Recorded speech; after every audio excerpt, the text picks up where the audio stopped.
है उसका रुख कर लेते हैं। बिहार के सिवान में एएसआई की हत्या का मामला है। हत्या से सनसनी फैल गई है। बेखौफ बदमाशों ने धारदार हथियार से एएसआई की हत्या कर दी। हत्या के बाद एएसआई के शव को सुनसान इलाके में फेंक दिया है और दरंदाह थाने में तैनात थे एएसआई अनिरुद्ध कुमार और अपराधियों की तलाश में पुलिस की टीम छापेमारी कर रही है। सिरसा नवका टोला में एएसआई अनिरुद्ध का शव मिला है। धारदार हथियार से हमला किया गया था और अब पुलिस मामले को लेकर जांच पड़ताल कर रही है। हमारे सहयोगी रितेश मिश्रा लगातार हमारे साथ बने हैं, उनका रुख करेंगे। रितेश, अभी जंगल राज का जिस तरीके से जिक्र आप कर रहे थे, ऐसे में कानून व्यवस्था को लेकर तो नीतीश कुमार के ऊपर भी बड़े सवाल उठते रहे हैं और अब चुनाव के बीच जिस तरीके से एएसआई की हत्या कर दी गई, ये एक बड़ा मुद्दा बन सकता है।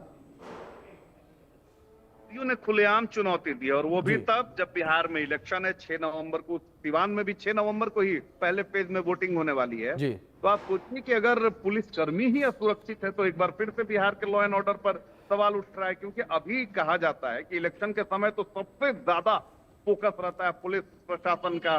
न सिर्फ बिहार पुलिस को जिम्मा है बल्कि सेंट्रल फोर्सेस ने भी जिम्मेदारी संभाली है और चौक चौराहों पर निगहबानी है, हर जगह जो है वो पहरेदारी है, चेकिंग हो रही है। उसके बावजूद एक एएसआई की निर्मम हत्या कर दी जाती है, उसके शव को दूर फेंक दिया जाता है। तो लॉ एंड ऑर्डर पर बड़ा सवाल है। आप अमित शाह उसी इलाके में आप जाते हैं और कहते हैं कि शहाबुद्दीन के बेटे को टिकट क्यों मिलता है, लेकिन बिहार में आप ही की सरकार है और वहां पर जब पुलिसकर्मी की हत्या हो जाती है तो फिर इस पर भी बीजेपी के लोगों को जवाब देना चाहिए, क्योंकि जिम्मेदारी जवाबदेही उन्हीं की है।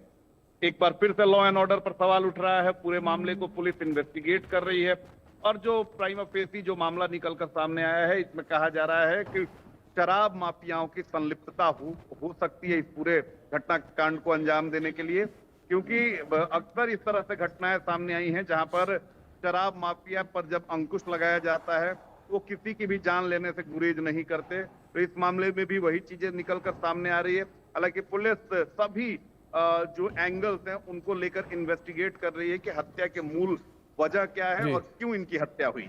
जी रितेश, जाहिर तौर पर और जिस तरीके से आपने भी जिक्र किया, यह भी कहा जा सकता है कि विपक्ष को बैठे बिठाए एक नया मुद्दा चुनाव के बीच मिल गया है, क्योंकि जिस तरीके से लगातार चुनाव प्रचार इस वक्त जोरों पर है, तो ऐसे में विपक्ष के लिए एक नया मुद्दा ये।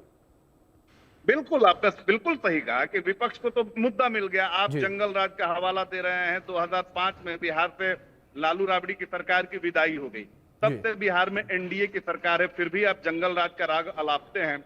और आप ही की सरकार है, सेंटर में भी आपकी सरकार, बिहार में भी आपकी सरकार। अभी बिहार में इलेक्शन है, सेंट्रल फोर्सेस से लेकर बिहार फोर्स ने पूरा जो जिम्मा है वो संभाला है, सुरक्षा के दावे किए जा रहे हैं। और ऐसे में अगर एएसआई की हत्या होती है, पुलिसकर्मी की हत्या होती है, तो लॉ एंड ऑर्डर पर गंभीर सवाल है और इसको विपक्ष पूरी तरीके से कैच करेगा। बिल्कुल, जाहिर तौर पर रितेश विपक्ष जो है इसको जिस तरीके से कैच करेगा, लेकिन यहाँ पर रितेश ये भी कहा जा सकता है कि चुनाव के बीच इस तरीके का पूरा मामला निकलकर सामने आना, ये एक बड़ी चुनौती जो है वो सरकार के लिए भी मौजूदा समय में हो सकता है, क्योंकि जिस तरीके से यहाँ पर ये पूरा मामला निकलकर सामने आया है वो अब सरकार के टेंशन को बढ़ाता नजर आएगा। और इस वक्त जिस तरीके से यहाँ पर एनडीए नीतीश कुमार लोगों के बीच जाकर बिल्कुल देखिए कि जी लॉ एंड ऑर्डर पर गंभीर सवाल है। इलेक्शन ईयर है, 6 नवंबर को पहले पेज की वोटिंग है, उसी इलाके में वोटिंग है। तो अगर वहां पर ही अगर सुरक्षा में इस तरह से कोताही है, और देखिए कि इलेक्शन जब होता है तो सबसे ज्यादा जो आपसी दल भिड़ते हैं या प्रत्याशियों पर हमला हो जाता है, इस तरह की बातें आती है, इसको लेकर लगातार फोर्स अलर्ट पर रहती है। जब पुलिसकर्मियों की हत्या हो जाएगी तो आप ये जो आम आदमी है वो कितने दहशत में होगा।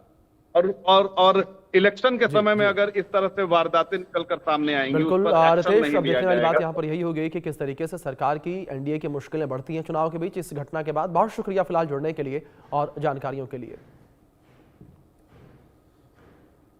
अब बात करेंगे ब्रेन